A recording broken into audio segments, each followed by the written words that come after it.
এগৰাকী আমচু নেতাৰ প্ৰতাৰণাৰ বিৰুদ্ধে নগৰবেৰা আৰক্ষী থানাত এজাহাৰ দাখিল কৰা ঘটনাই এতিয়া চাঞ্চল্যৰ সৃষ্টি কৰিছে। আমচুৰ দক্ষিণ কামৰূপ জিলা সমিতিৰ সাধাৰণ সম্পাদক ফুলুজুদ্দিনৰ বিৰুদ্ধে দাখিল কৰিছে এজাহাৰ।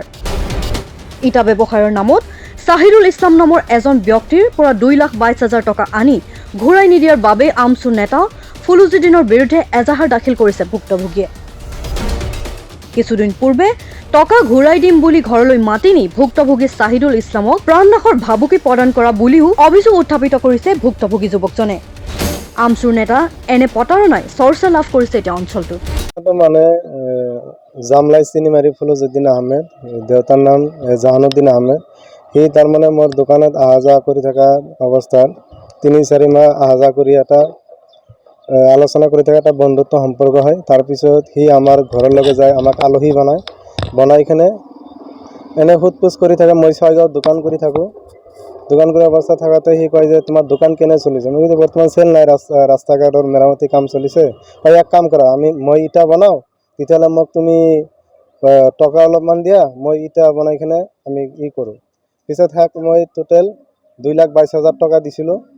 এতিয়া ইটাখিনি বনাই পিছত ইটা বিক্ৰী কৰিছে। এতিয়ালৈকে মই সেই পইচাও দিয়া নাই, বা ইটা দিয়াৰ কথা আছিল, ইটাও দিয়া নাই। এতিয়া ইটাৰ পইচা খুজিব গ'লে মোক পইচা তই কিহৰ পইচা দিছা, বা পইচা তোক নিদিওঁ, আৰু প্ৰাণে মাৰা ভাবি সিদিনা ঘৰত মাতি লৈ গৈছে, যা ঘৰত আমি তোক পইচাখিনি ঘূৰাই দিম।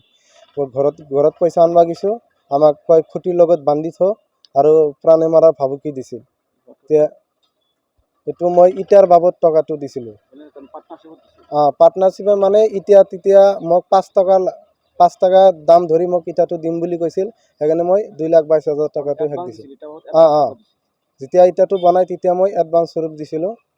যেতিয়া ইটা বিকাৰ পিছত মোক ইটা দিব বা পইচা দিব, কিন্তু এতিয়া মোক ইটাও দিয়া নাই, পইচাও দিয়া নাই। এতিয়া পইচা খুজিবা গ'লে আজি দিম, কালি দিম কৈ আজি 1 বছৰ পাৰ কৰিলে। 1 বছৰ হ'ল পইচাটো লৈছে।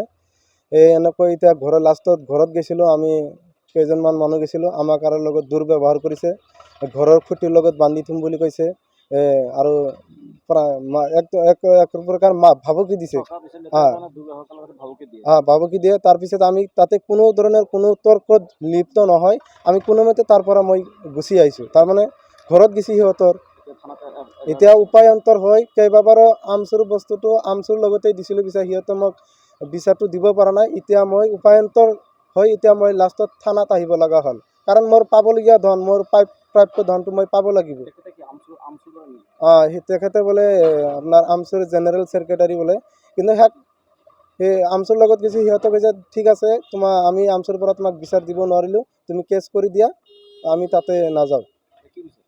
এতিয়া মোৰ ন্যায় লাগে, মোৰ পাবলগীয়া ধনখিনি মোৰ লাগে। প্ৰমাণ আছে, ইয়াৰ বেংকৰ চেক মোৰ লগত আছে, প্লাছ মই যে পইচাটো দিছিলোঁ কিমান টকা, সেইটো হিচাপটো মোৰ লগত আছে। প্লাছ আপোনাৰ অডিঅ' কল আছে, পইচা লেনদেন ফাৰ্ষ্ট টু লাষ্ট যিমান কথা পাতিছোঁ চব ৰেকৰ্ড আছে। এগ্ৰিমেণ্টটো নাই, কিন্তু আপোনাৰ বেংকৰ চেক আছে, কল ৰেকৰ্ডিং আছে, হিচাপৰ বহি, এইবিলাক সম্পূৰ্ণ প্ৰমাণ আছে।